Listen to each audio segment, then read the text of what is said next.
I hope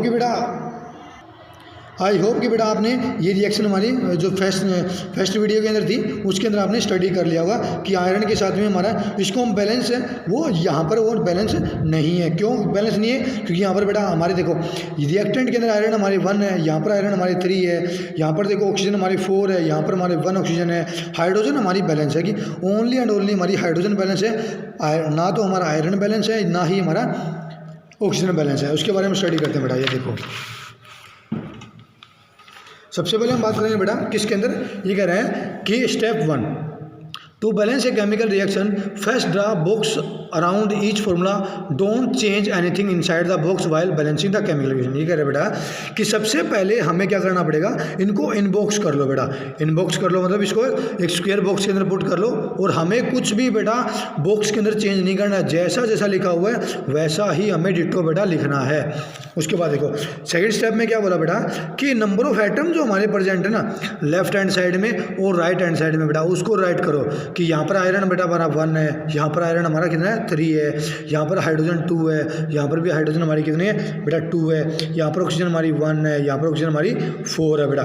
उसके बाद देखो स्टेप 3 क्या बोला, it is often convenient to start balancing with the compound that contain maximum number of the atom. ये कह रहा है बेटा सबसे पहले हमें स्टार्ट करना है कहाँ से, जो जहाँ पर हमें बेटा बैलेंसिंग करनी स्टार्ट वहाँ से करनी है बेटा जहाँ पर हमारे मैक्सिमम नंबर ऑफ एटम्स हमारे प्रेजेंट है। इट मे बी रिएक्टेंट और द प्रोडक्ट। ये कह रहा है कि ये हमारे स्टार्ट कर सकते हैं कहाँ से, रिएक्टेंट से भी स्टार्ट कर सकते हैं और प्रोडक्ट से भी स्टार्ट कर सकते हैं। In that method select the element which has the maximum number of atom. ये कह रहा है इसके लिए हमें क्या करना पड़ेगा, हमें एलिमेंट को बेटा सेलेक्ट करना पड़ेगा जिसके अंदर हमारे मैक्सिमम नंबर ऑफ एटम्स हमारे क्या होंगे प्रेजेंट होंगे। उसके बाद देखो using this criteria we select FeSO4 Fe3O4 and element oxygen in it. ये कह रहे हैं कि इसके अंदर हमें क्या करना पड़ेगा, सेलेक्ट करेंगे हम किसको Fe3O4 को और कोई भी एलिमेंट हमारा किसके अंदर हमारा क्या होगा, ये हमने सेलेक्ट किया, इसके अंदर हम सबसे पहले लेंगे ऑक्सीजन को बेटा। और ऑक्सीजन हमारी कहाँ प्रेजेंट है, ऑक्सीजन हमारी दोनों साइड प्रेजेंट है। कहाँ पे, राइट हैंड साइड में भी हमारे और लेफ्ट हैंड साइड में भी है। उसके बाद देखो बेटा अब हमें क्या करना है बेटा, अब हमें क्या करना पड़ेगा, अब हमें देखो कि हमारी ऑक्सीजन बेटा प्रोडक्ट के अंदर हमारी कितनी है, प्रोडक्ट के अंदर हमारी 4 है बेटा, तो उसको डायरेक्टली और इनडायरेक्टली 4 से बेटा सीधा मल्टीप्लाई कर दो। तो ये कहता है कि यदि मैं यहाँ पर बेटा 4 से मल्टीप्लाई कर रहा हूँ, इसका मतलब क्या हुआ, ऑक्सीजन अपनी बेटा कितनी हुई 4, यहाँ पर भी हमारी 4। बेटा मैं ये फास्ट इसलिए करवा रहा हूँ क्योंकि मैं आपको लाइव क्लासेस के अंदर मैं बता चुका हूँ कि हम कैसे बैलेंस करना है। आई होप कि आप अंडरस्टैंड कर रहे हो। सेकेंड पॉइंट देखो, उसके बाद बेटा हम आयरन और हाइड्रोजन को बेटा बैलेंस करेंगे। अब उसके अंदर देख लो बेटा आयरन हमारे कितने हैं और हाइड्रोजन हमारे कितने हैं। अब यहाँ पर देखो कि हमने ऊपर के बेटा क्या किया, ऑक्सीजन को बैलेंस करने के लिए हमें क्या किया कि हमने 4 से बेटा मल्टीप्लाई कर दिया। अब यहाँ पर देखो बेटा यदि मुझे 4 से मल्टीप्लाई किया मैंने तो यहाँ पर हमारी ऑक्सीजन तो बेटा बैलेंस होगी, परंतु यहाँ पर बेटा हमारी हाइड्रोजन गड़बड़ होगी। अब हाइड्रोजन देखो बेटा कितनी होगी 4 × 2 4 × 2 = 8, मतलब ये बेटा हाइड्रोजन अपनी कितनी होगी 8।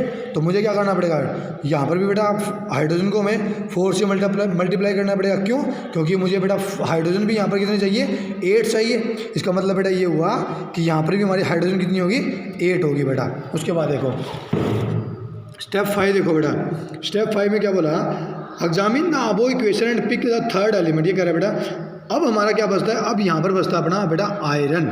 आयरन देखो बेटा रिएक्टेंट प्रोडक्ट के अंदर देखो बेटा आयरन हमारे कितनी है 3, तो हमें क्या करना पड़ेगा, इसको 3 से मल्टीप्लाई कर दो।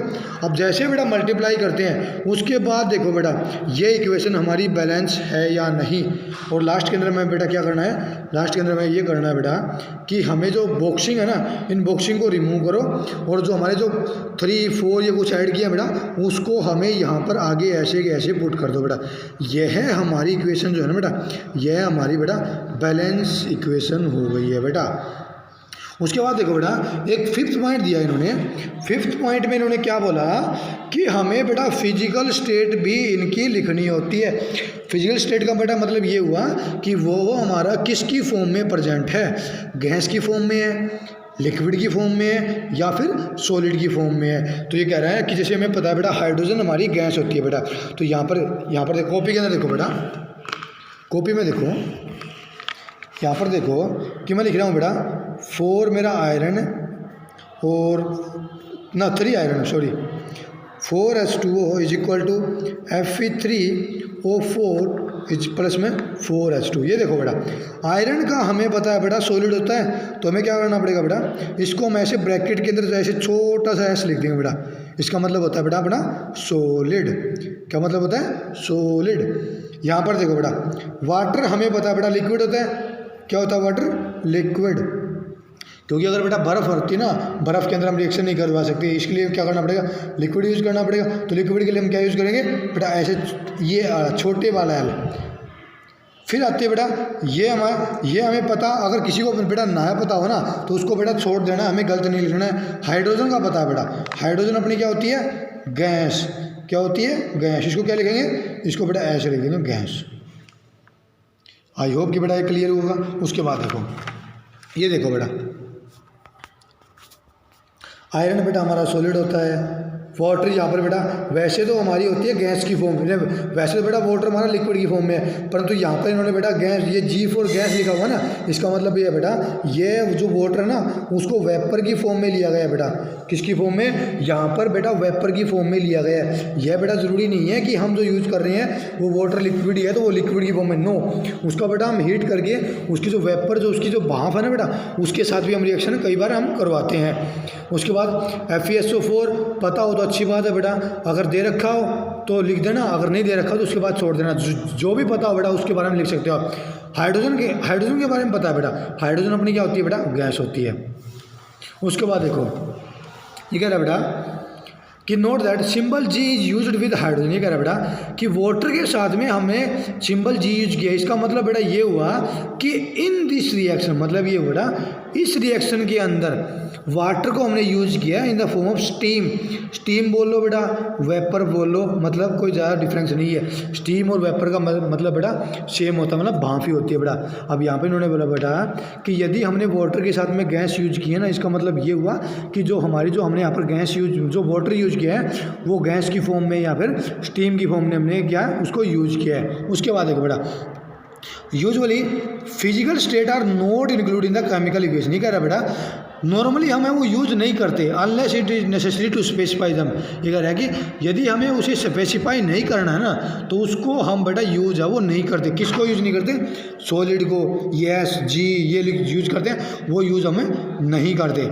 उसके बाद एक बेटा some time reaction condition such as temperature, pressure, catalyst. ये कह रहा है बेटा कुछ समय हमें क्या करना पड़ता है कि हमें टेम्परेचर, प्रेशर और कुछ कैटलिस्ट है बेटा उसको हमें ऐड करना पड़ता है। कहाँ पे? इस एरो के ऊपर, जो हमें एरो ये यूज करे थे ना, इसके ऊपर अगर कुछ लिखा हो ना बेटा, इसका मतलब ये है कि वो हमें बेटा मेंशन ज़रूरी होता है। क्योंकि हमें कैसे पता चलेगा कि हम रिएक्शन है वो किसकी प्रेजेंस में करवा रहे हैं। और हमारा बेटा देखो कि यदि मैं टेम्परेचर यहाँ पर मान के चलो कि 340 यूज कर रहा हूँ तो इसके अंदर हमारा, इसको हम बोलते हैं मिथेनॉल बेटा। ये वो मिथेनॉल है बेटा, वो शराब वाला नहीं है। जो हमारी वाइन होती है ना उसके अंदर इथेनॉल यूज होता है। क्या यूज होता है? इथेनॉल। मतलब इथ का मतलब होता है बेटा 2 कार्बन होता है अपने, CH3 CH2 OH बेटा, ये हमारा फॉर्मूला होता है इसका। किसका?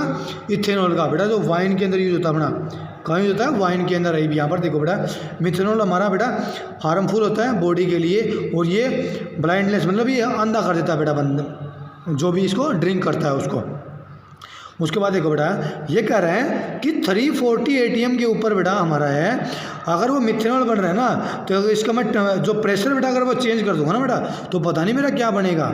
इसका मतलब ये हुआ कि यह बेटा ज़रूरी है कि हम रिएक्शन कंडीशन हमने क्या ली गई है। उसके बाद देखो for the reaction are indicated above and below the arrow in the equation. ही कह रहा है बेटा जो टेम्परेचर, प्रेशर, कैटलिस्ट बेटा वो हम एरो के ऊपर नीचे यूज करते हैं। एग्जाम्पल के रूप में लिया है ना CO क्या होता है? कार्बन मोनोऑक्साइड 2H2 हाइड्रोजन के साथ में बेटा क्या बनाएगा? मिथेनॉल बनाएगा। मिथेनॉल हमारा ये L लिखा है बेटा, क्या ये L का मतलब लिक्विड की फॉर्म में है बेटा। ये किसकी फॉर्म में? लिक्विड की फॉर्म में। अगर आप देखो बेटा ये मैंने क्लास में करवाया था आपको, 6 हमने लिया क्या? कार्बन डाइऑक्साइड, 12 H2O, सनलाइट और क्लोरोफिल। सनलाइट का मतलब जो सन से रेज आ रही है, और क्लोरोफिल का मतलब जो प्लांट के अंदर पाया था बेटा। यह बताना चाह रहा है बेटा कि हमारे प्लांट है वो फूड वो कैसे बनाते हैं, वो कार्बन डाइऑक्साइड और वाटर के साथ में, उसके साथ साथ हमें क्या चाहिएगा, सनलाइट चाहिएगा, और सनलाइट के साथ में क्लोरोफिल चाहिएगा। क्लोरोफिल हमारे कहाँ प्रेजेंट होता है, वो हमारा प्रेजेंट होता है प्लांट्स के अंदर बेटा। इसको हम, ये हमारा C6H12O6 ये हमारा क्या होता है, ग्लूकोज। ग्लूकोज के साथ हमारा क्या बनता है, ऑक्सीजन बनती है, और उसके साथ साथ बनता है बेटा वाटर। आई होप कि बेटा ये क्लियर हुआ होगा। उसके बाद बेटा नेक्स्ट टॉपिक हम नेक्स्ट क्लास के अंदर करेंगे। थैंक यू बेटा and have a nice day. Thank you बेटा।